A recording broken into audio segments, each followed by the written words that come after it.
va quelques instants, si vous voulez bien, partager ensemble la parole du Seigneur. Et je crois qu'il est bon, frères, sœurs, chers amis, non seulement que nous soyons ici, mais que nous partagions la parole de Dieu, que nous puissions venir, y revenir et y revenir encore.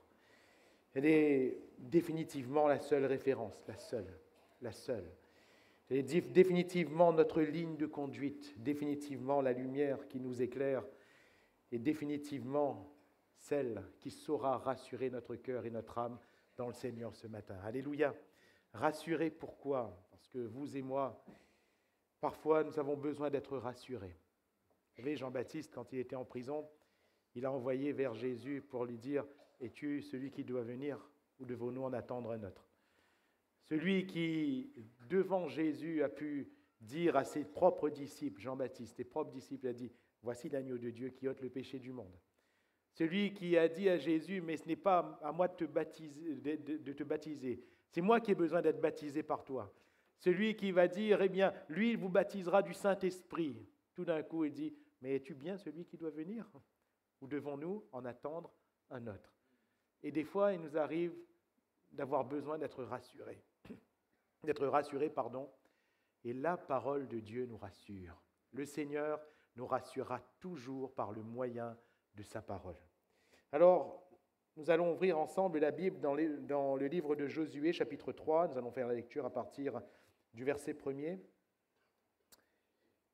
Et je vais ce matin me situer dans la même pensée que nous avons partagée, tout du moins dans la continuité de ce que nous avons partagé dimanche dernier, à l'occasion de ce premier culte de l'année, oubliant ce qui est en arrière et me portant vers ce qui est en avant.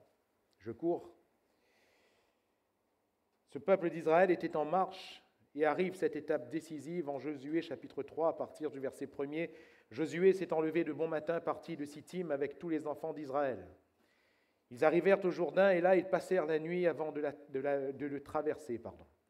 Au bout de 3 jours, les officiers parcoururent le camp et donnèrent cet ordre au peuple. Lorsque vous verrez l'arche de l'alliance de l'Éternel, votre Dieu, portée par les sacrificateurs des Lévites, vous partirez du lieu où vous êtes et vous vous mettrez en marche après elle. Mais il y aura entre vous et elle une distance d'environ 2000 coudées. N'en approchez pas. Elle vous montrera le chemin que vous devez suivre, car vous n'avez point encore passé par ce chemin. Josué dit au peuple, « Sanctifiez-vous, car demain l'Éternel fera des prodiges au milieu de vous. » Amen. Gloire à Dieu. Pouvons-nous nous courber quelques instants et prier ensemble pour la parole de Dieu que nous allons partager? Seigneur notre Dieu, nous nous trouvons devant toi et devant ta parole. Et nous voulons d'ores et déjà nous incliner devant elle, Seigneur. Nous prosterner devant ta royauté, devant ta seigneurie. Tu es Seigneur. Tu es notre Dieu. Nous sommes dans nos blessures, parfois nos échecs, parfois nos incompréhensions, parfois des douleurs, des souffrances. Mais ce matin, nous confessons que tu es notre Dieu, le Dieu qui nous parle. Alors nous voulons te dire, parle Éternel, ton serviteur écoute, ta servante écoute et notre cœur est ouvert à ta parole. Daigne, Seigneur, y déverser ta grâce comme un fleuve. Daigne y déverser ton onction, l'Esprit de notre Dieu. Et daigne, Seigneur, y déverser ta joie comme une huile, Seigneur, un baume qui nous guérit. Dans le nom de Jésus-Christ. Amen. Gloire à Dieu. Alors, Josué va dire « Sanctifiez-vous, car demain l'Éternel fera des prodiges au milieu de vous. » Ce fameux chronos, cette chronologie, nous parle d'un hier, d'un aujourd'hui et d'un demain. Et nous sommes vraiment dans ce terme que j'ai pas mal utilisé la semaine dernière, savoir transition. Vous savez, demain l'Éternel va faire. Et nous ne sommes pas sans savoir, Josué en est conscient, le peuple en est conscient, que Israël avait aussi un hier. Nous sommes là ce matin, frères et sœurs, nous sommes là parce qu'il y a eu hier, n'est-ce pas? Il y a eu des choses qui se sont passées. Et nous sommes là également parce qu'il y a un demain. Et frères, sœurs, demain sera toujours meilleur. Demain sera toujours plus grand. Demain, l'Éternel fera des prodiges. Alléluia. Car notre Dieu ne subit pas le temps. Notre Dieu ne subit pas notre chronos à nous. Il est le Dieu pour qui 1000 ans sont comme un jour est comme 1000 ans. Que signifiait hier pour Israël? Nous voyons différents aspects d'Israël jusqu'à ce point. À la base, Israël est un peuple esclave. Vous vous rappelez, plus de 400 ans en Égypte, sous la dure servitude de l'esclavage. Israël est un peuple esclave comme nous étions esclaves. Comme Paul va le dire, nous étions nous aussi de leur nombre. Dans le sens où, nous aussi, nous marchions selon le prince de la puissance de l'air. Nous aussi, nous marchions selon le monde. Nous aussi, nous marchions selon nos convoitises, selon notre péché. Nous aussi. Mais aujourd'hui, c'est fini. Alléluia. C'est fini. Israël a été délivré de l'Égypte à main forte et à bras étendus par qui? Par l'Éternel. Frères et sœurs, vous et moi, nous avons été délivrés par qui? Par l'Éternel. Nous avons été délivrés de notre vie passée. Nous avons été délivrés de notre dure servitude. Nous avons été délivrés de notre esclavage. Alléluia. Ce qui était hier n'est plus aujourd'hui.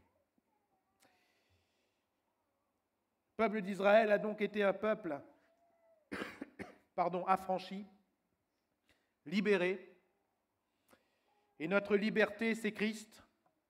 Notre liberté, c'est Christ. Si le Fils vous affranchit, vous serez réellement libres. Nous sommes libres, peut-être pas à cause de notre situation terrestre et humaine. Nous sommes libres, peut-être pas à cause de notre profession. Peut-être que quand tu regardes à ta profession, mon frère, ma sœur, tu te dis, frère, désolé, mais je n'ai pas l'impression que je sois libre. Nous sommes libres non pas à cause de notre compte en banque. Peut-être qu'en regardant à sa fortune, on va dire, non, je ne suis pas si libre que ça. Tu es même assujetti à des dettes. Nous sommes libres non pas à cause de notre situation familiale forcément, peut-être que dans des familles où tout va mal, peut-être que dans un couple où tout va mal, on peut dire je ne me sens pas si libre que ça. Mais mes frères et mes sœurs, la liberté biblique est avant tout une liberté en Jésus-Christ. Christ est celui qui nous a franchis. Il peut intervenir dans chacune de nos situations. Mais considérons que Christ a avant tout affranchi notre âme. Il a avant tout libéré notre cœur. Et Paul va dire, c'est pour la liberté que Christ nous a affranchis. Tout m'est permis, tout n'est pas utile. Je ne me laisserai donc asservir par quoi que ce soit. C'est un peuple qui était esclave, mais c'est un peuple qui est désormais affranchi. Israël est un peuple de miracles, qui va connaître tellement de signes, de prodiges. Ils vont voir les signes et les prodiges chez les autres, en l'occurrence en Égypte. La main de l'Éternel va se déclarer par ses 10 plaies. Le peuple va voir dans le désert ces nombreux miracles. Nous avons souligné en introduction. Ce peuple va traverser la mer Rouge à sec. Ce peuple va voir l'eau amère devenir douce. Ce peuple va voir du pain tombé du ciel. Chers amis, ça ne s'est jamais vu. Ça ne se verra jamais. Ce pain n'avait qu'à ouvrir la porte le matin, la porte de sa tente le matin, et de ramasser le pain qui était tombé par terre et de manger. C'est merveilleux. Vous n'avez jamais vu ça, vous, dans le petit déjeuner, pas vrai? Si vous l'avez vu, c'est parce que vous avez payé quelqu'un pour le faire. Mais sinon, vous n'avez jamais vu devant votre porte le pain le matin. Israël, c'était Dieu qui lui donnait le pain. Chaque matin, et notre Dieu sait pourvoir. Israël a eu de la viande, des cailles, chers amis, regardez le prix des cailles en supermarché. Des cailles gratuites tous les jours, pendant plusieurs jours. Et le peuple a vu les miracles de Dieu. Le peuple a vu le rocher faire jaillir de l'eau. Le peuple a vu de grandes choses, et mes frères et mes sœurs, nous sommes un peuple de miracles. Nous voyons les miracles de notre Dieu. Nous avons vu de si grands, de si beaux miracles. Nous en verrons encore. L'Éternel, demain, vous fera au milieu de vous de grands prodiges. Israël est aussi un peuple de victoire. De victoire, que ce peuple n'a pas acquise par sa propre force. Il n'était absolument pas un peuple militaire. Rappelez-vous, c'est un peuple d'esclaves. L'activité de ce peuple, c'était quoi? L'agriculture, la manutention.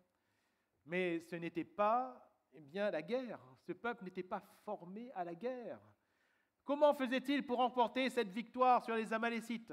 Comment faisait-il pour remporter cette victoire sur, Og, sur Sion, ces deux rois païens? Comment faisait-il pour remporter ces victoires sur ces peuples nombreux?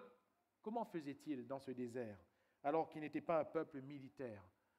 La réponse est simple, c'est Dieu qui combattait pour ce peuple.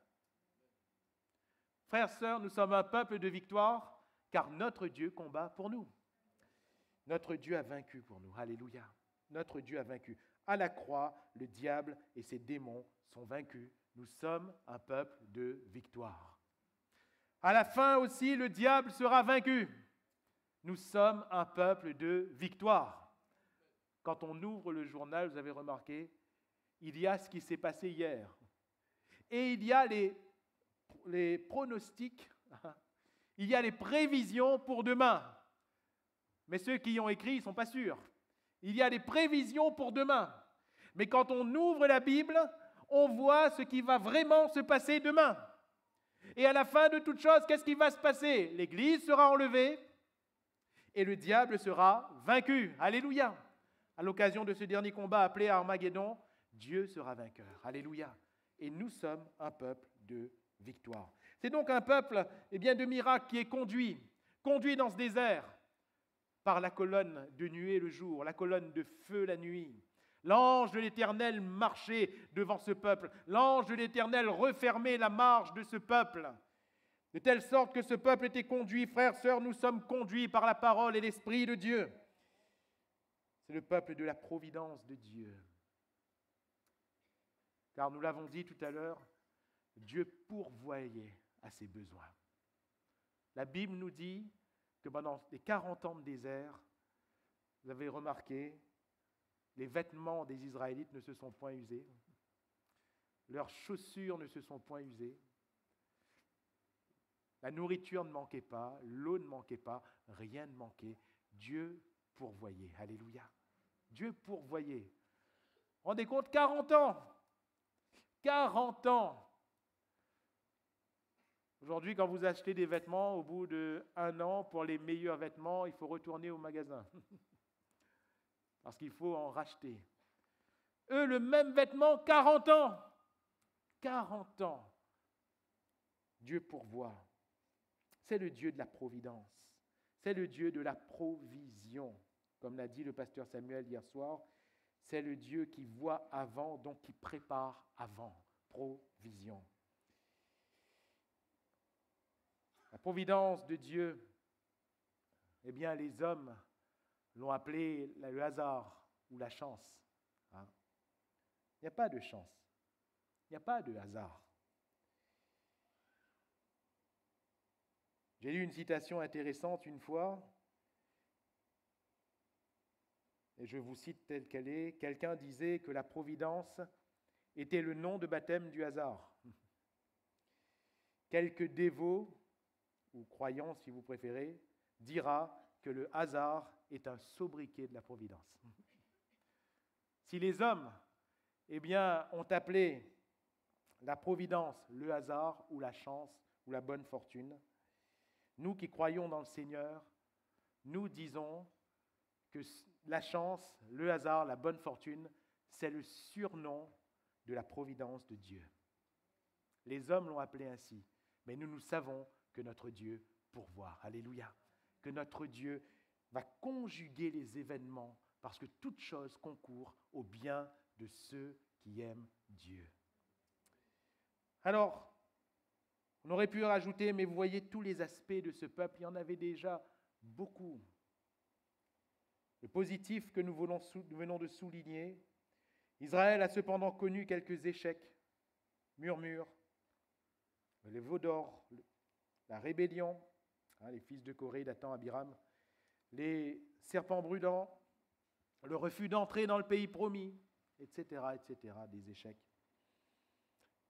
Si nous sommes bénis de Dieu, frères, sœurs, il faut aussi reconnaître que nous avons connu des échecs, que nous avons fait parfois alors qu'il ne fallait pas faire, que nous n'avons pas fait alors qu'il fallait faire, que nous avons mal vu, mal interprété, mal agi. toutes ces choses font partie de notre histoire, de notre hier. Mais alors que cette nouvelle année s'ouvre devant nous,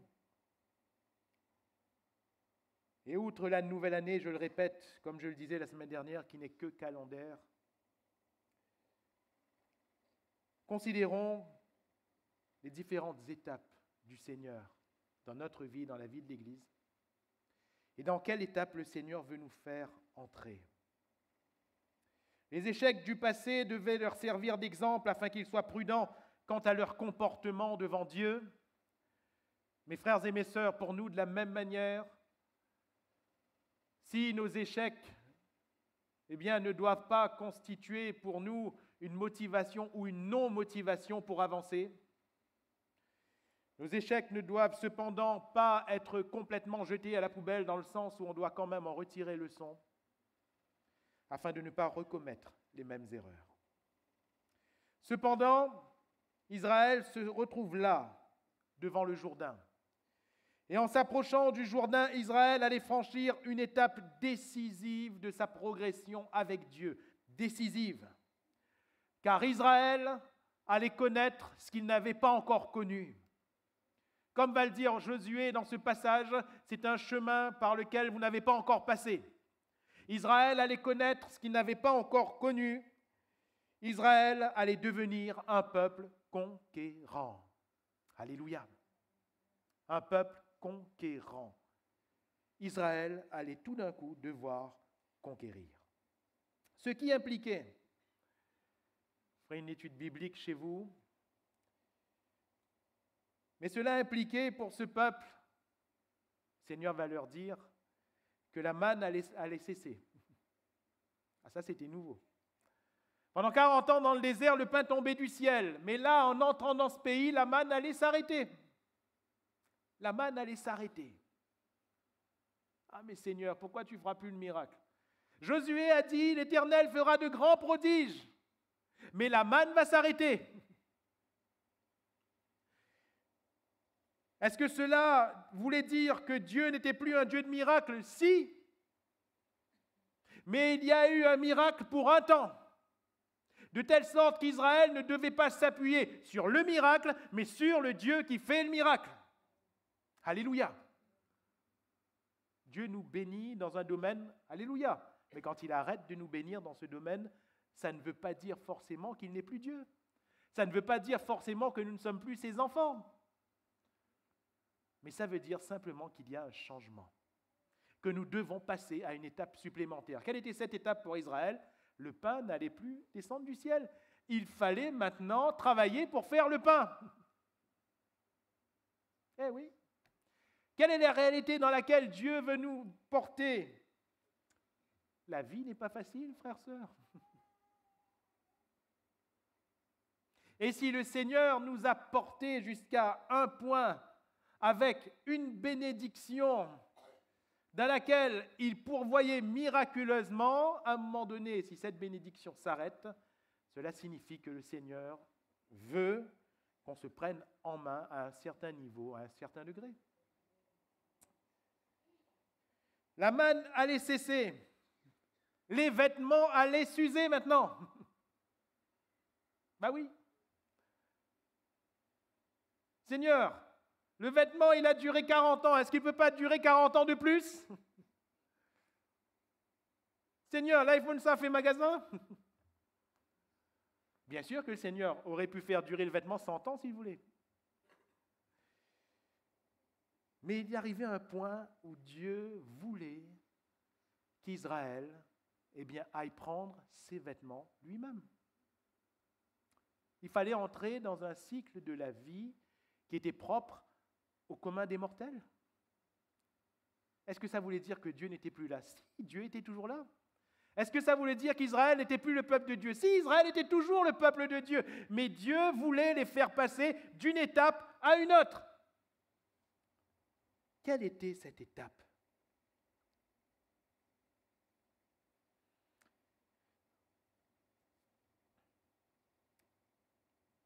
Les terrains étaient occupés. Plus de pain qui tombe du ciel. plus de vêtements qui ne s'usent pas. Et là, tout d'un coup, après 40 années de désert, c'est-à-dire de terrain inoccupé, c'est-à-dire, comprenez bien, sur un plan pratique, c'était quoi le terrain inoccupé? Le désert. Le désert, il ne faut pas voir forcément que du sable et le soleil qui tape. Hein. Le désert, en anglais, quand vous voyez dans la Bible, si eh bien, vous avez une Bible en version anglaise, c'est wilderness. Cela signifie terre inoccupée, terre sauvage, terre inoccupée. Où il n'y a pas d'hommes, il n'y a pas de personnes qui vivent. Et c'était simple, Israël arrivait à un endroit, quand la colonne s'arrêtait, Israël dressait ses tentes. Ben, il n'y avait personne. La colonne repartait, Israël repactait tout, on repartait, la colonne s'arrêtait, il ne se posait pas de questions, ils dressaient les tentes. Là où ils arrivaient, ils dressaient les tentes. Et le Seigneur ne les faisait pas passer par des terrains occupés. C'était un temps. Mais là, en entrant dans ce pays, les terrains étaient occupés.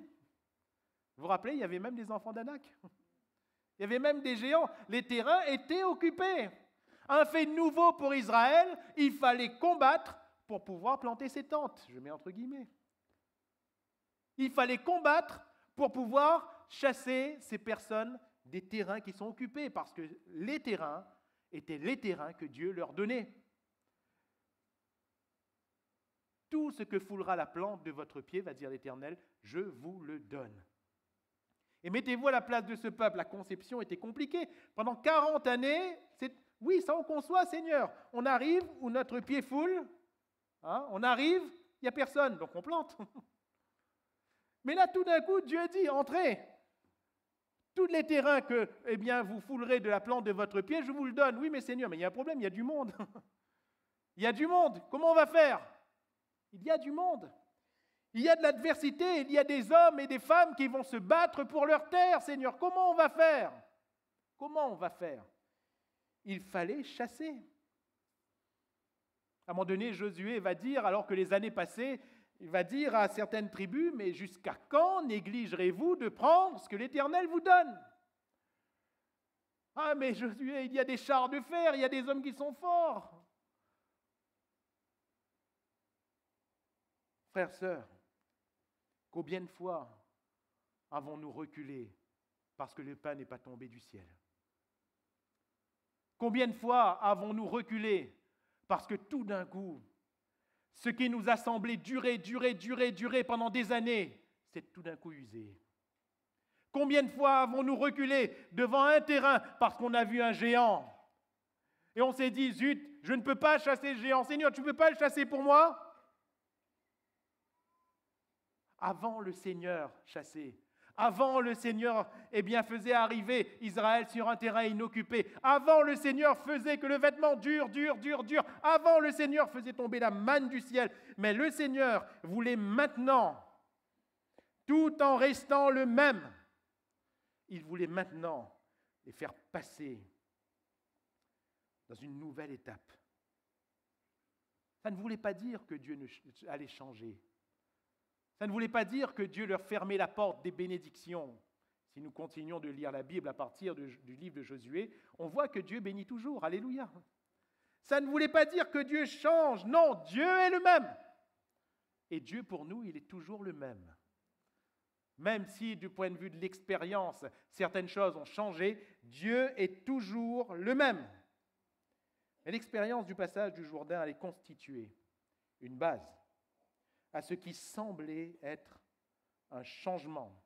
Non pas un changement du régisseur, parce que le régisseur c'est Dieu, il est toujours le même.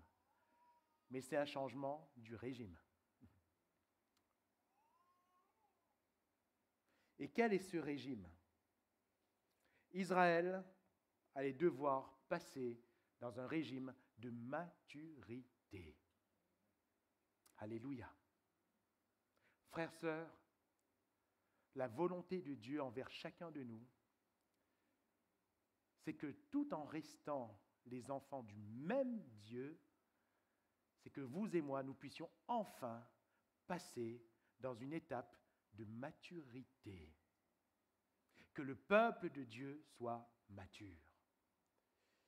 Ça fait 50 ans que l'Église est à la Réunion, plus de 50 ans, presque 60 ans. N'est-il pas temps pour vous et moi d'être matures? Et si au départ, oui, on a vu les choses d'une manière, on le verra dans un instant, avec le même Dieu, les choses peuvent devenir d'une toute autre manière. Mais saurons-nous franchir la transition, franchir l'étape?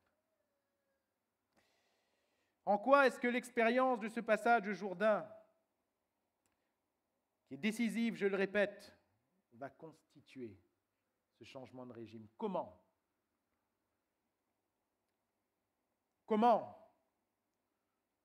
pouvons-nous passer d'une étape à une autre avec le Seigneur, le même Dieu? Comment pouvons-nous passer de certains prodiges à d'autres? L'Éternel fera demain au milieu de vous de grands prodiges, même si la manne s'arrête, même si les vêtements vont s'user, même si les terrains sont occupés. L'Éternel fera au milieu de vous de grands prodiges. Mais comment? Comment passer de cette première étape à la seconde? La première chose, Josué va leur dire de la part de l'Éternel, nous l'avons lu ensemble, au verset 3, « Lorsque vous verrez l'arche de l'alliance de l'Éternel, votre Dieu, portée par les sacrificateurs, les Lévites, vous partirez du lieu où vous êtes et vous vous mettrez en marche après elle. » Vous allez franchir ce lieu de transition, ce lieu symbolique, ce Jourdain. Comment? En voyant l'arche de l'Éternel. Cette arche a toute son histoire.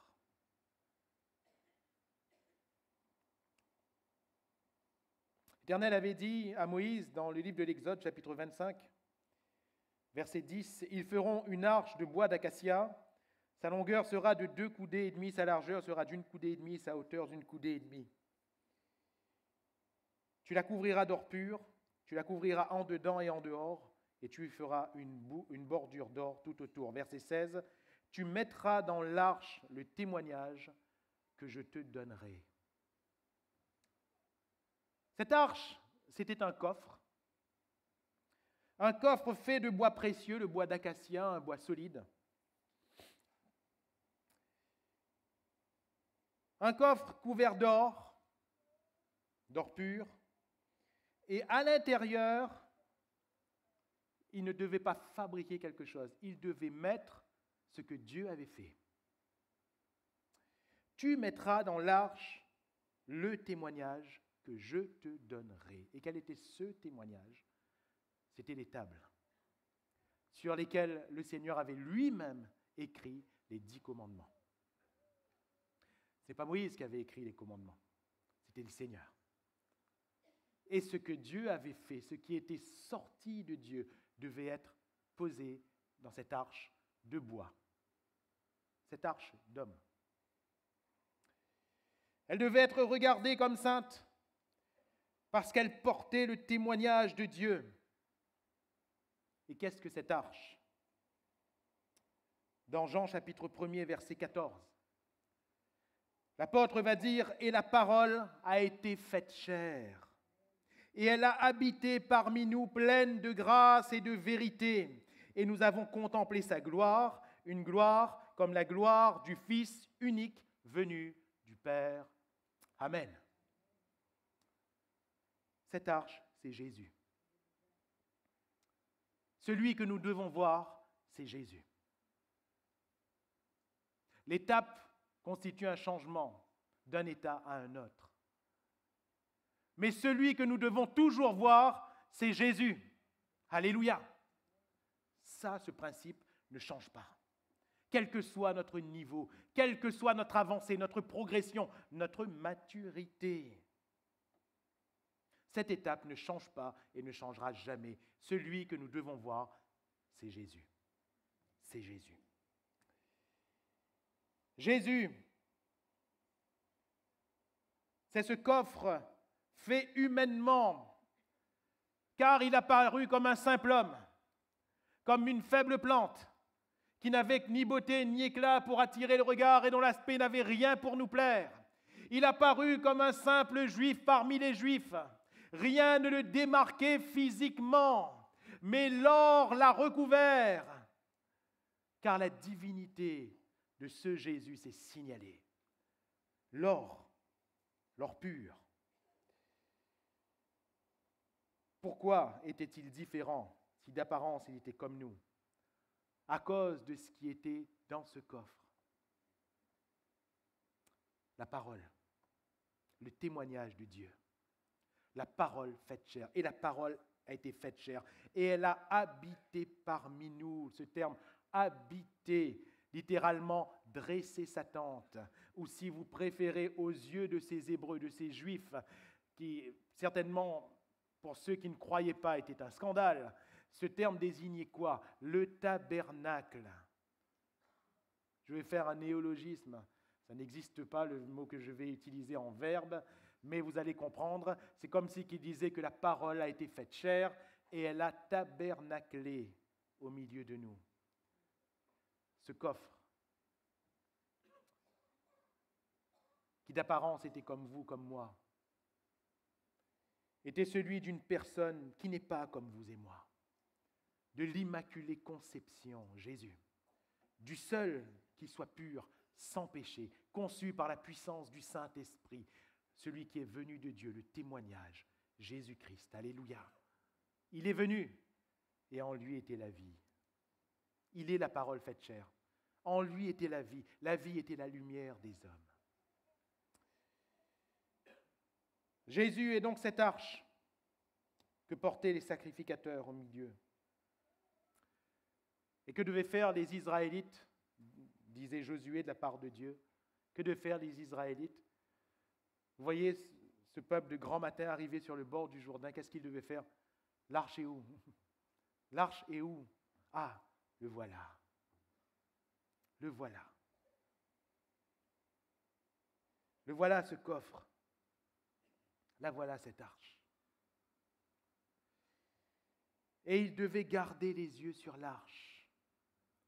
En traversant, ils devaient garder les yeux sur l'arche. En entrant dans le pays de la promesse, ils devaient garder les yeux sur l'arche. Pas garder les yeux sur les fils d'Anak, ils devaient garder les yeux sur l'arche. Pas garder les yeux sur l'adversité, sur les terrains qui étaient déjà occupés, sur la manne qui ne tombait plus, sur les vêtements qui s'usaient tout d'un coup. Non, leurs yeux ne devaient pas être là, frères, sœurs, leurs yeux devaient être sur l'arche. Alléluia.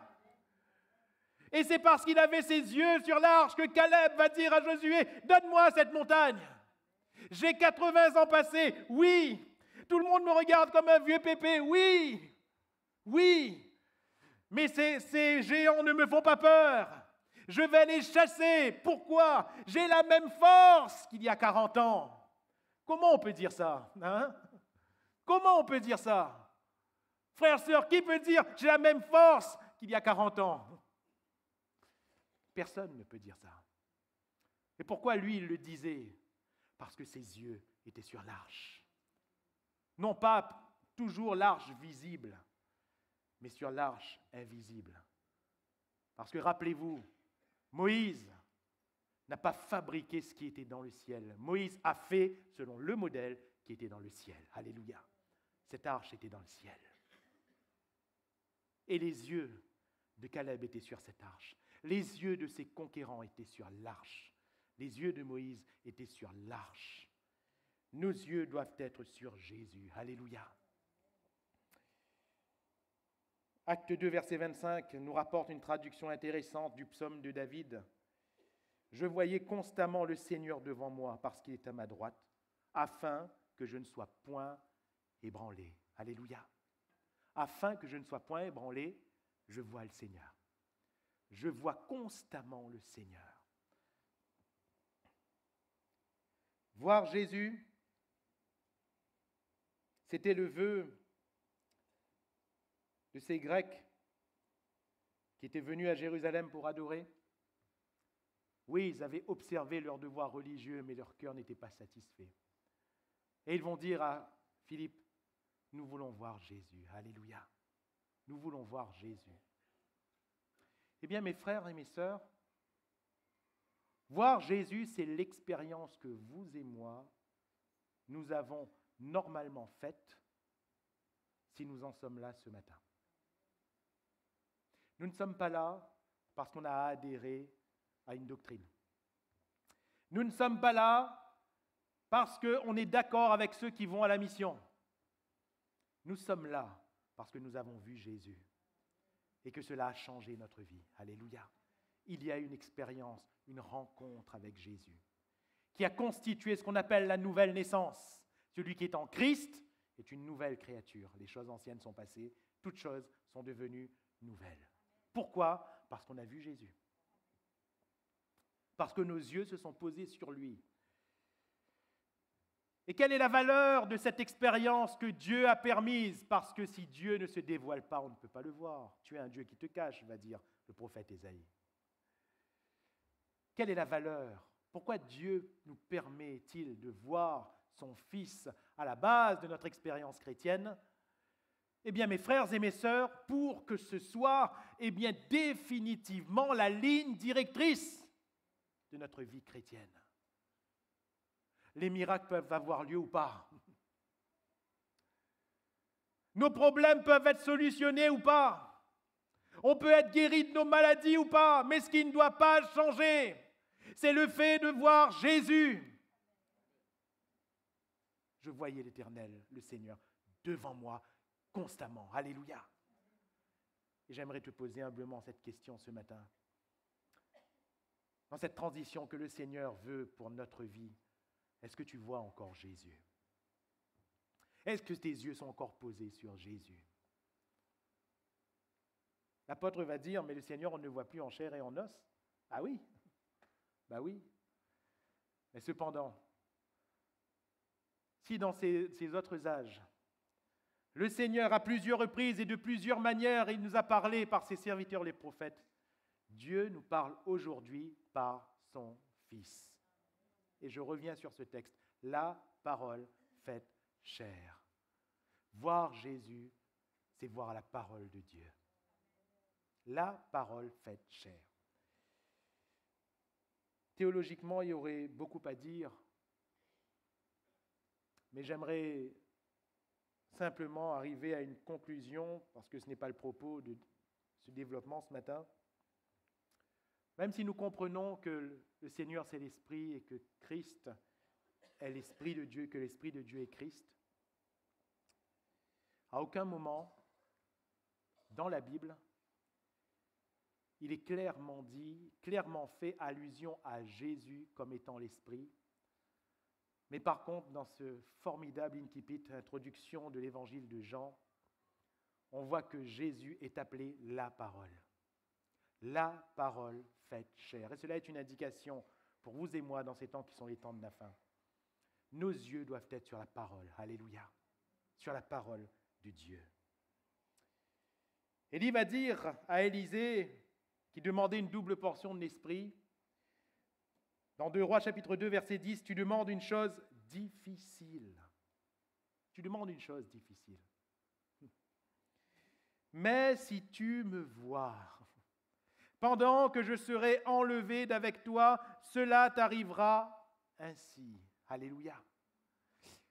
Cette chose est difficile, mais si tu me vois. Parfois, on demande des choses qui sont humainement difficiles à Dieu. Pas difficiles pour Dieu, mais nos demandes sont difficiles et on les adresse à Dieu. On demande parfois au Seigneur de faire des choses impossibles parce que nous croyons que Dieu est le Dieu de l'impossible. Mais vous savez, quand réellement toutes nos prières sont exaucées, c'est quand nos yeux sont sur Jésus. Alléluia. Cela ne constituera pas un levier magique pour l'exaucement de toutes nos demandes. Mais comprenez par là que nos demandes, nous les ferons selon Jésus. Nous les ferons selon la parole de Jésus. Et si nous demandons quelque chose suivant la parole de Jésus, c'est-à-dire suivant sa volonté, nous savons qu'il nous exauce. Alléluia. Les yeux sur Jésus. Les yeux sur Jésus. Alors Josué va utiliser 3 verbes. Vous verrez, vous partirez et vous vous mettrez en marche. Vous verrez, vous partirez et vous vous mettrez en marche. Voir, c'est ce que nous venons de dire. Partir, ou littéralement décoller, sortir du lieu où vous êtes, partir. Et mes frères et mes sœurs, c'est la promesse du Seigneur à Jérémie, en Jérémie 29, 11. Car je connais les projets que j'ai formés sur vous, projets de paix et non de malheur, afin de vous donner un avenir de l'espérance. Et que nous dit le passage juste après? Vous m'invoquerez et vous partirez. Alléluia. Vous partirez. Vous vous lèverez du lieu où vous vous trouvez et vous partirez vers le lieu que je vous montrerai. Dieu dit à Abraham, lève-toi. Lève-toi et quitte pour le lieu que je te montre. Et c'est un principe évangélique. Le chrétien, c'est celui qui se lève, qui quitte le lieu où il se trouve pour se diriger vers le lieu de la volonté de Dieu. De telle sorte que la marche chrétienne, un peu, comme va faire Moïse et ensuite Josué, ce sont des passages qui ne sont pas toujours terribles à lire, un peu comme les généalogies. Vous savez, parfois il y a deux types de passages que nous sautons facilement. Ce sont les généalogies, vous avez vu. On a du mal à lire toutes ces successions de noms imprononçables. Et puis, les noms des villes. Les stations. Les stations. Quand Moïse va écrire le passage d'Israël dans le désert, il va citer à un moment donné, donc c'est parti de tel lieu à tel lieu, tel lieu à tel lieu, tel lieu à tel lieu, tel lieu à tel lieu, tel lieu à tel lieu. Josué va reprendre en disant, on a chassé les gens là, ensuite on est parti là, on est parti là. Les stations. Ne sommes-nous pas voyageurs sur cette terre? Et il me semble que chaque expérience que l'on fait avec Dieu n'est qu'un passage vers une autre expérience. Un point que nous vivons avec Dieu n'est qu'un grade supplémentaire de notre maturité. Ce qui est important n'est pas l'expérience en soi. Ce qui est important, c'est d'avancer. Une station appelle une autre station, qui appelle une autre station, qui appelle une autre station. Mais vous ne resterez pas là, vous partirez. Alléluia. Vous aurez les yeux sur l'arche et vous partirez. Frères, sœurs, ne reste pas sur l'expérience que tu as vécue ou que tu es en train de vivre. Qu'elle soit positive ou négative, n'y reste pas. Car le Seigneur veut que tu passes le Jourdain. Le Seigneur veut que tu passes. Voir, partir, c'est-à-dire décoller et marcher, se mettre en marche. Ou si vous préférez, le terme hébreu signifie littéralement traverser. Traverser. Marcher, traverser. La même pensée que le roi David va énoncer dans le psaume 23, « Quand je marche dans la vallée de l'ombre de la mort, je ne crains aucun mal. » Parce que je traverse. Alléluia. Vous avez entendu, des fois en créole, on dit « m'y traverse ». M'y traverse. Je dis, m'y reste pas là, moi. M'y traverse. Frères, sœurs, m'y est dans l'épreuve, mais m'y traverse. M'y est dans la difficulté, mais m'y traverse. Le diable est en train d'essayer de taper à moi, mais m'y traverse. M'y reste pas là. M'y est malade, mais m'y traverse quand même. M'y souffre, mais m'y traverse. M'y reste pas là. Le chrétien, pardonnez-moi, on reste un peu en créole, le chrétien, c'est un gars qui traverse. La chrétienne, c'est une dame, une fille qui traverse. Nous traverse, nous reste pas là. Israël ne devait pas rester au milieu du Jourdain. Israël devait traverser le Jourdain. Alléluia, pour aller vers le lieu. Ce n'est pas facile de traverser. Le verset 4, Josué va rajouter que cette arche vous montrera le chemin que vous devez suivre, car vous n'avez point encore passé par ce chemin. Vous savez pourquoi ce n'est pas évident de quitter le lieu où on se trouve? Parce que le lieu où on se trouve, on le connaît. Imaginez que Dieu vous parle ce matin et que Dieu vous dise, ta maison, tu vas la quitter pour aller dans une autre maison que je vais te montrer. Et pour cette la construit. Poussette l'a rénové. Poussette l'a fait un crédit, 25 ans. En payant un traite tous les mois. Avec une maison, avec un plan qu'on voulait, les chambres comme on voulait, l'espace qu'on voulait. Comment on va faire pour quitter tout ça, pour aller vers une maison qu'on ne connaît même pas? Ça se peut, c'est un petit appartement, une chambre. Comment faire? Comment faire? C'est ça qui nous empêche parfois de partir. On sait d'où on vient. On sait où on est. Mais on ne sait pas où on va. On ne sait pas. Et ça constitue quand même un point de tension. Suffisamment rigide pour faire que parfois on hésite à se lever et à partir. On hésite. J'aimerais vous dire, ceux qui n'hésitent pas à partir, qui n'hésitent absolument pas, il y a deux catégories de personnes. La première catégorie, ce sont ceux qui habitent une maison délabrée. Si la maison elle est difficile, que quelqu'un que vous ne connaissez pas vienne vous dire « Venez, suivez-moi, monsieur, je vais vous offrir une maison meilleure. »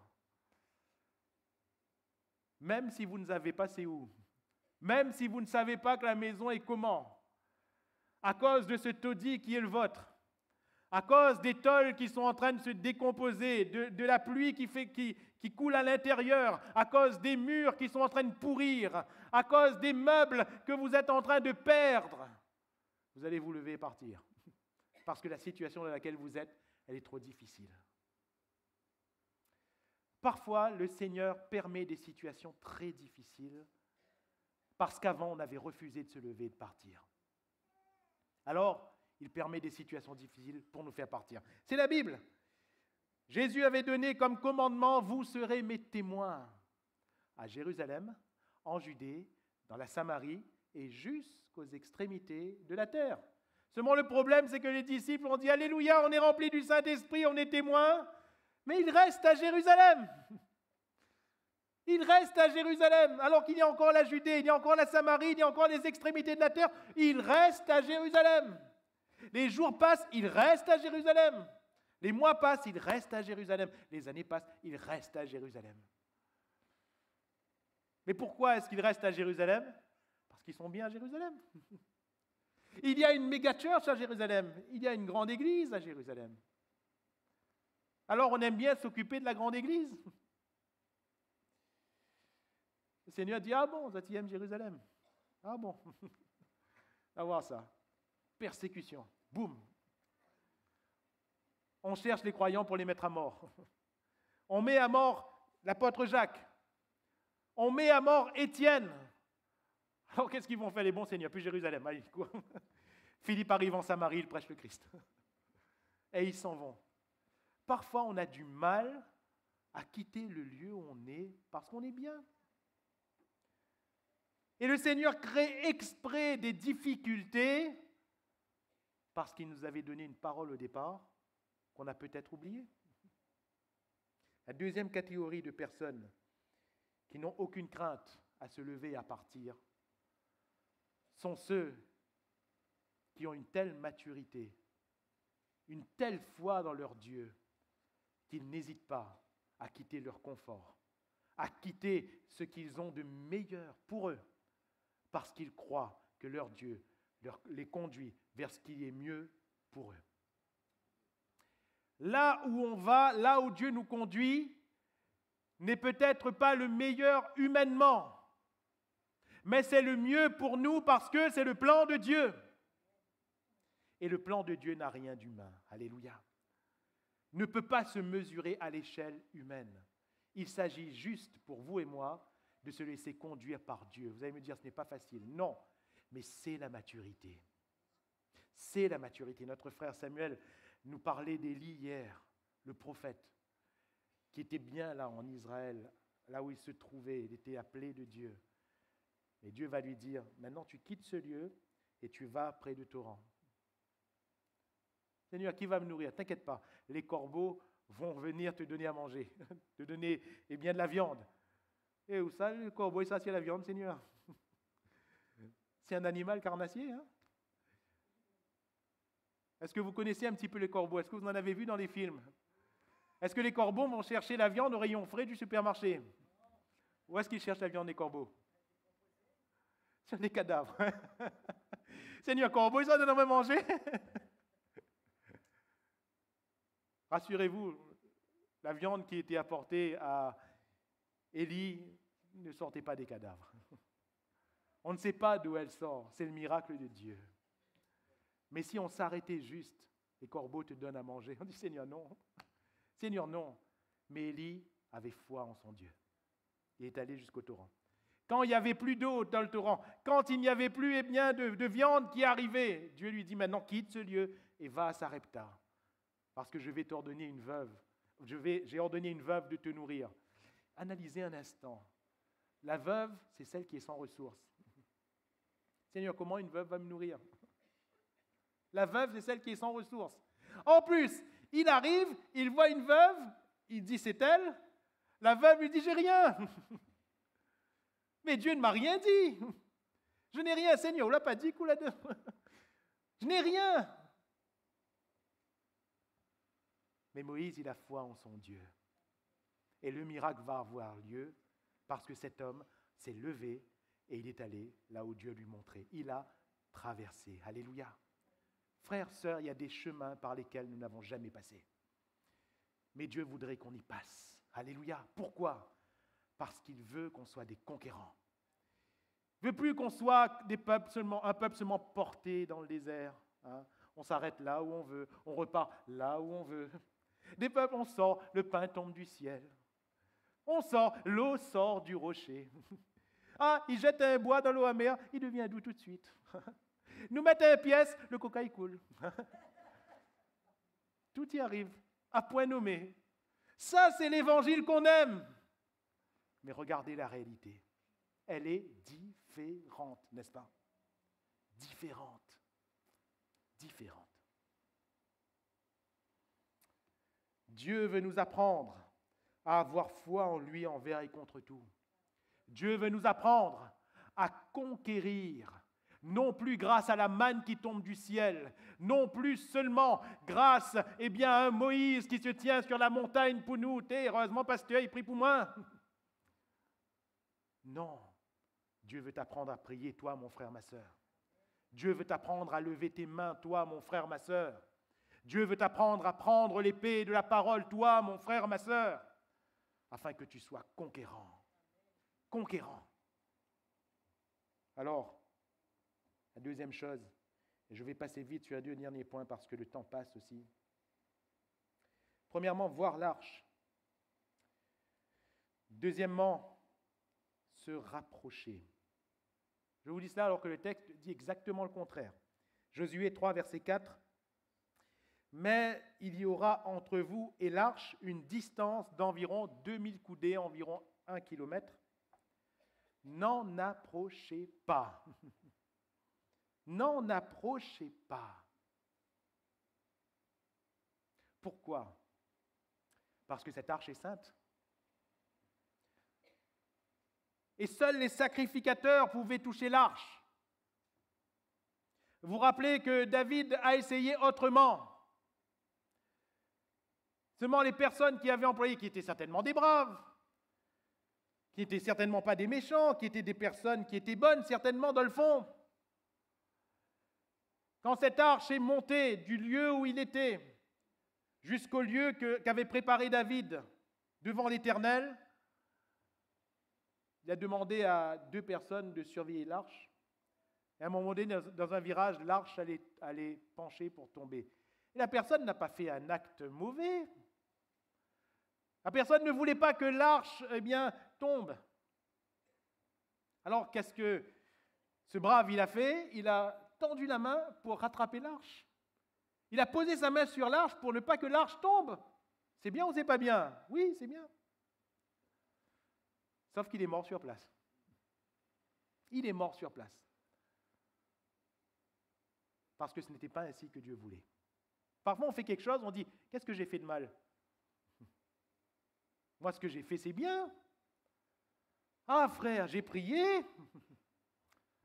Ah, frère, l'Esprit m'a parlé. Ah, dans un nuage, dans le ciel, comme ça, sous mon toit.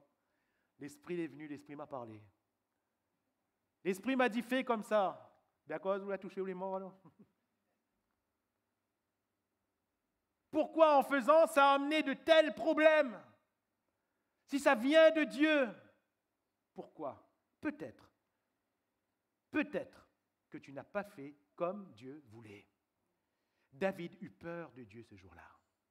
Il a dit, mais bon sang, mais qu'est-ce que j'ai manqué? Qu'est-ce que j'ai raté? Et l'arche est restée là où il était pendant quelque temps. Qu'est-ce que j'ai raté? Mais ensuite, il s'est rappelé quand même la parole de Dieu. Il n'y avait que les sacrificateurs consacrés, les Lévites, qui avaient le droit de porter l'arche, de toucher l'arche. Frères, sœurs, il n'y avait qu'un sacrificateur, souverain sacrificateur, une fois par an, tiré au sort, qui pouvait entrer dans le lieu très saint et s'approcher de l'arche. Les autres n'avaient pas le droit de s'approcher. Et même ce souverain sacrificateur, il entrait avec crainte parce qu'il pouvait mourir. Frères, sœurs, on oublie que la présence de Dieu, c'est la présence du Dieu saint. On oublie que dans l'Église, la présence de Dieu, c'est la présence du Dieu saint. Et on s'approche n'importe comment. On touche n'importe comment. On profère, mais n'importe comment. Frères, sœurs, Dieu est saint. L'arche, elle est sainte. Jésus est saint. Il est saint. Il y aura une distance entre vous. Mais alors, pourquoi l'auteur de l'Épître aux Hébreux nous dit de nous approcher? Si Josué nous dit de ne pas nous approcher, pourquoi l'auteur de l'Épître aux Hébreux nous dit « Approchons-nous donc avec assurance du trône de la grâce afin d'obtenir miséricorde et le secours dans tous nos besoins ». Pourquoi nous dit-il cela? Parce que l'alliance a changé. Nous sommes dans une alliance meilleure. L'alliance qui est introduite par la croix de Christ, c'est l'alliance qui a déchiré le voile de haut en bas. Et ce voile a été déchiré par Dieu. Pourquoi? Ce voile qui couvrait l'arche, qui cachait l'arche, ce voile est déchiré. L'arche est ouverte. Alléluia. L'accès à l'arche est ouvert pour que nous puissions nous approcher. Pourquoi? Eh bien, si Dieu est saint, le sang de Jésus nous rend saints. Alléluia. Le sang de Jésus nous rend saints. Et nous devons nous approcher. Ce n'est pas seulement nous pouvons, mais nous devons nous approcher de l'arche de l'Alliance. Nous devons nous approcher de Jésus, qui est la parole faite chair. Frères, sœurs, chacun de nous, nous devons nous approcher de Jésus. Jésus a tout accompli pour que nous puissions nous rapprocher de lui. Jésus a tout accompli pour que nous soyons réconciliés avec Dieu en lui. Jésus a tout accompli pour que nous puissions toucher le Seigneur. Alléluia. L'enfant peut s'approcher de Jésus. Laissez venir à moi, ne les empêchez pas. Alléluia. Le Seigneur les a pris dans ses bras. L'enfant peut s'approcher de Jésus. Le vieillard peut s'approcher de Jésus. L'intelligent peut s'approcher de Jésus. L'ignorant peut s'approcher de Jésus. Le riche peut s'approcher de Jésus. Le pauvre peut s'approcher de Jésus. Et j'aimerais dire, pesez bien ce que je vais dire, je ne veux pas non plus vulgariser les choses. Mais bien que Dieu soit saint, et il l'est toujours, l'accès au trône de Dieu a été démocratisé par Jésus-Christ. Dans le sens où quoi? Démocratisé dans quel sens? Dans le sens où ceux qui ont cru en Jésus, qui ont été lavés par son sang, peuvent librement s'approcher. Alléluia! Nous ne craignons plus la mort. Et c'est au travers de ce précieux sang, toujours, que nous passons dans cette étape de maturité. Ce principe n'a pas changé. Et enfin, verset 5 nous dit « Sanctifiez-vous ». Donc c'est ce que nous venons de voir. Nous devons nous sanctifier. Je n'aurai pas le temps de tout développer, pardonnez-moi. « Sanctifiez-vous, car demain l'Éternel fera des prodiges au milieu de vous. » Ce texte m'apprend que ce Dieu qui a fait des miracles va encore faire des miracles. Alléluia. Mais plus les mêmes. Amen. Plus forcément les mêmes. Oui, ce que Dieu a fait hier, il peut faire aujourd'hui. Mais cela ne signifie pas forcément qu'il va faire les mêmes choses. 40 ans avant, le peuple traversait la mer Rouge. Et là, le peuple traverse le Jourdain. Vous allez me dire, frère, il y a une similitude. Oui. Mais regardez dans le texte les différences. Comment le peuple a-t-il traversé la mer Rouge? Ce n'était pas l'arche au milieu de la mer. C'était le bâton de Moïse qui était tendu. Ce n'est plus Moïse, c'est Josué maintenant.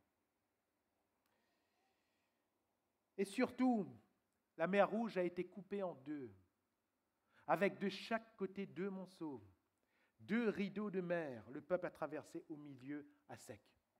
Regardez au texte concernant le Jourdain chez vous. Vous verrez que le peuple n'est pas passé au milieu de 2 rideaux de Jourdain. Pas du tout. Le Jourdain est un fleuve qui coule. La mer, ce n'est pas pareil. Le Jourdain est un fleuve qui coule d'un point qui est plus haut vers un autre point qui est plus bas. Et Dieu a arrêté le monceau, il était là, hein, mais plusieurs kilomètres plus haut. Dieu a arrêté ce Jourdain en un rideau, mais le peuple d'Israël, en traversant, ne l'a pas vu. Impossible. C'était trop loin. Impossible. Dieu a juste dit, je couperai ce fleuve, j'arrêterai ce fleuve plus haut. Et après, le fleuve ne coule plus, il n'y avait plus d'eau après. C'était sec. Dieu a fait, mais plus de la même manière. Et ce peuple a traversé. Dieu a fait, mais plus de la même manière. Vous voyez comment cette mer Rouge, c'était spectaculaire? De chaque côté, les rideaux de mer, Israël devait passer en disant « Waouh! Waouh !» Mais le Jourdain, on ne voit plus rien. On voit juste qu'il n'y a plus de mer. Dieu a-t-il fait traverser son peuple à sec? Oui! Mais il n'y a plus de spectaculaire. Vous voyez où je veux venir? Frères, sœurs, dans nos débuts, comment voyons-nous les miracles? On ramenait des camions de béquilles. Parce que le Seigneur faisait les choses, j'aimerais dire, entre guillemets, de manière spectaculaire. Les gens étaient guéris là, aux yeux de tous. Mais pourquoi faisait-il ainsi? C'est parce qu'il fallait un appui à l'Évangile. Pour que dans une terre inculte, les gens croient. Il fallait un appui. Mais aujourd'hui, vous allez me dire, mes frères, l'Église n'a un problème, non? À quoi on ne voit plus miracle? Pourquoi on ne voit plus les miracles? Vous vous rappelez qui nous devons nous voir? C'est Jésus. Mais les miracles, ils ont toujours lieu, n'est-ce pas? Les miracles, ils ont toujours lieu. Parfois même, il nous arrive à nous, prédicateurs, de nous remettre en question. On dit, Seigneur, mais je viens de prêcher la guérison divine, pourquoi il n'y a pas eu quelqu'un dans son fauteuil roulant qui ne s'est pas levé et qui a marché tout d'un coup? On voudrait que ces choses arrivent. On voudrait. Est-ce que ça veut dire qu'on a mal prêché? Est-ce que ça veut dire que Dieu n'est plus avec nous? Cette semaine qui vient se passer au tampon, tout d'un coup, je me lève à la fin d'une session pour sortir et il y a une brave dame qui était assise devant moi qui se retourne et regarde et a dit « C'est vous, frère ?» Elle dit « Mais c'est qui ?» Je ne la connaissais même pas. Apparemment, une sœur du tampon m'a dit « Frère, il faut que je vous rende un témoignage. » J'ai dit « Quoi ?» Et elle m'a dit « J'ai déjà rendu ce témoignage au tampon et je pense qu'il est important que vous le sachiez. » J'ai dit « Quoi ?» J'étais gravement malade. J'étais à l'hôpital. Je devais subir un traitement et une intervention lourde. Et j'avais à côté de moi mon appareil, je ne me souviens plus si c'était la radio ou le téléphone sur Internet. Elle a dit, frère, j'ai entendu un message que vous avez prêché. Et dans ce message, vous avez tout d'un coup dit, ne crains pas, crois seulement. J'ai saisi cette parole. Ne crains pas, crois seulement. Et j'ai été instantanément guéri. Instantanément. Les médecins sont venus, ils ont fait des analyses, ils ont dit, madame, il n'y a plus rien, vous pouvez rentrer chez vous. Instantanément.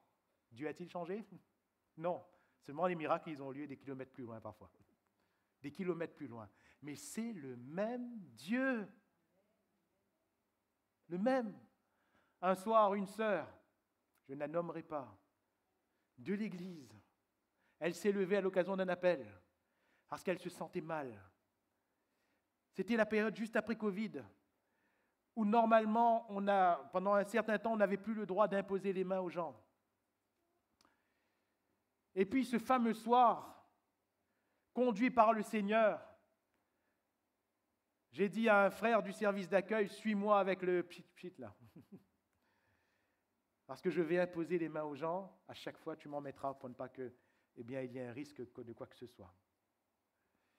Mais ce soir-là, ce n'était pas un appel pour la guérison. C'était un appel pour le baptême et le renouvellement dans le Saint-Esprit. Et on avait demandé à tous ceux qui souhaitaient être remplis du Saint-Esprit de se mettre debout. Et je suis descendu. Et j'ai commencé à imposer les mains. Le frère me mettait de la lotion hydroalcoolique. Je frottais les mains et j'imposais un autre. Lotion hydroalcoolique, j'imposais un autre et je faisais comme ça dans toute la salle. J'ai commencé par ce rang et je suis retourné par l'autre rang. La sœur s'asseyait à peu près au milieu. Mais elle s'est levée avec dans son cœur la foi en Dieu pour être guérie. C'était un appel pour le baptême dans le Saint-Esprit, mais elle s'est dit, j'ai besoin d'avoir l'imposition des mains. Je suis malade, Seigneur, je vais me lever afin d'être guérie. Elle s'est levée. Et en arrivant, je voyais que c'était une sœur qui était convertie depuis longtemps. Elle disait, Seigneur, elle a besoin aussi? Ben, pas de problème, allez, on prie pour elle.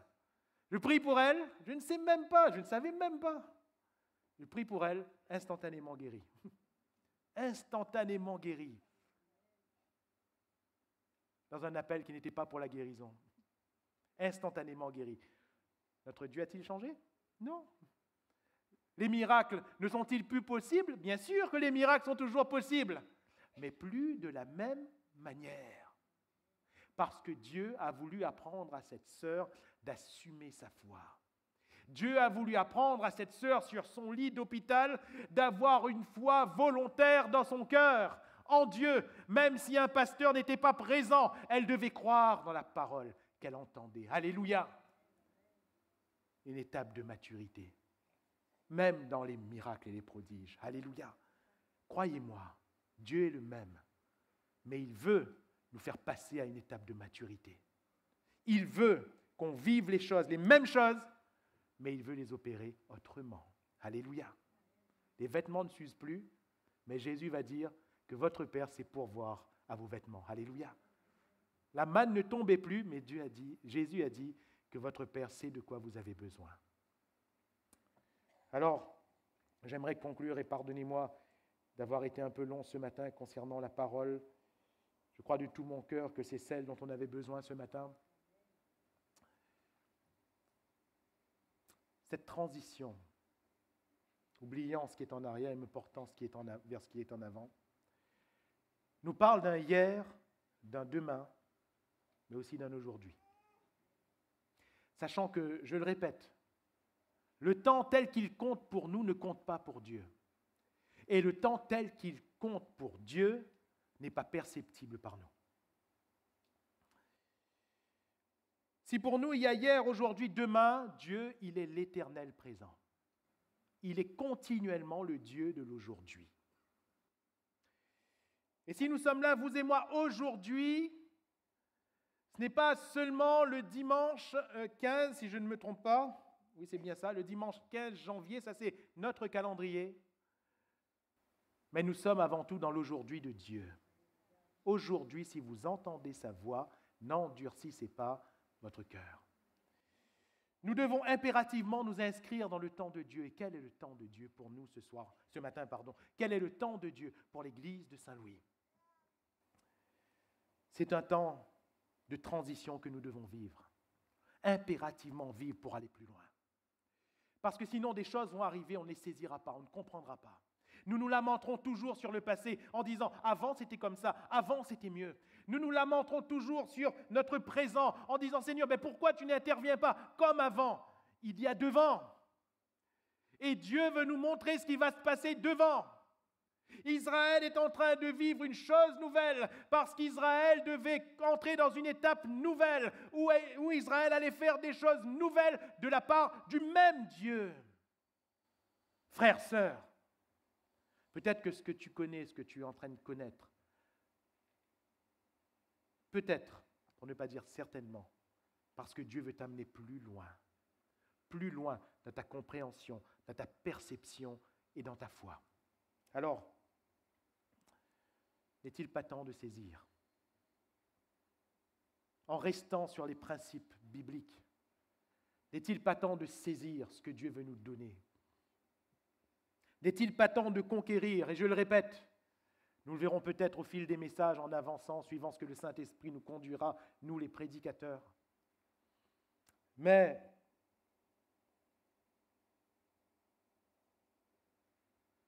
quelqu'un n'a-t-il pas son couple à conquérir? Quelqu'un n'a-t-il pas sa famille à conquérir? Des parents au milieu de nous n'ont-ils pas leurs enfants à conquérir? N'avez-vous pas un domaine ou un autre à conquérir? Quelqu'un n'a-t-il pas son cœur dans lequel il doit voir le drapeau de Dieu se planter? Vous savez, à l'époque, quand un peuple prenait possession d'un terrain, symboliquement, on plantait le drapeau de la nation en question. Il faut que le drapeau de Dieu soit planté dans notre cœur, parce qu'il doit en être le seul roi. N'y a-t-il pas encore des terrains à conquérir dans notre vie? Nous devons devenir maintenant un peuple conquérant. Dieu combat pour nous, Dieu sera avec nous, Dieu nous donne, mais il ne va plus nous porter comme des enfants nouveau-nés. Ça ne se passera peut-être plus comme ça. Dans le désert, Moïse va dire, « Seigneur t'a porté sur des ailes d'aigle. » Et on aime reprendre ce verset et le reciter gratuitement. Mais ce peuple a été surpris de voir des terrains occupés. Et Josué leur a dit, « Allez chasser, vous êtes plus forts. Allez chasser. » Mon frère, ma sœur, Dieu ne t'a-t-il pas rendu plus fort? Qu'attends-tu pour aller prendre ce que Dieu t'a donné? Qu'attends-tu pour aller chasser le diable là où il est dans ta vie? Qu'attends-tu pour aller chasser le péché là où il se trouve dans ta vie? Pour cela, gardons les yeux sur l'arche, sur Jésus. Pour cela, levons-nous et traversons. Pour cela, sanctifions-nous, parce que c'est quand même de cette arche sainte que nous nous approchons. Pour cela, vivons les signes, les prodiges et les miracles de ce Dieu qui n'a pas changé et qui ne changera jamais, car il a encore de grandes choses pour chacun de nous. Alléluia.